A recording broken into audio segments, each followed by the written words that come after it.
Petugas jajaran Polsek Ketapang Polresta Bandung membongkar sebuah kios yang diduga menjadi tempat penjualan obat-obatan terlarang.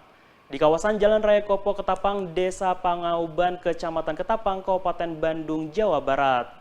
Hal tersebut merupakan langkah preventif yang dilakukan oleh petugas Polresta Bandung dalam membasmi peredaran obat-obatan terlarang. Sebuah kios yang diduga menjual obat-obatan terlarang di kawasan Jalan Raya Kopo Katapang, Desa Pangauban, Kecamatan Katapang, Kabupaten Bandung, ditertibkan oleh petugas jajaran Polsek Katapang bersama warga setempat. Dalam hal tersebut, pihak kepolisian mendapatkan laporan resmi dari Ketua RW setempat karena merasa resah dengan aktivitas di sekitar kawasan tersebut yang diduga digunakan untuk transaksi jual beli obat terlarang. Kapolresta Bandung Aldi Subartono menjelaskan penertiban tersebut merupakan langkah preventif untuk memberantas peredaran obat-obatan terlarang yang membahayakan bagi generasi muda.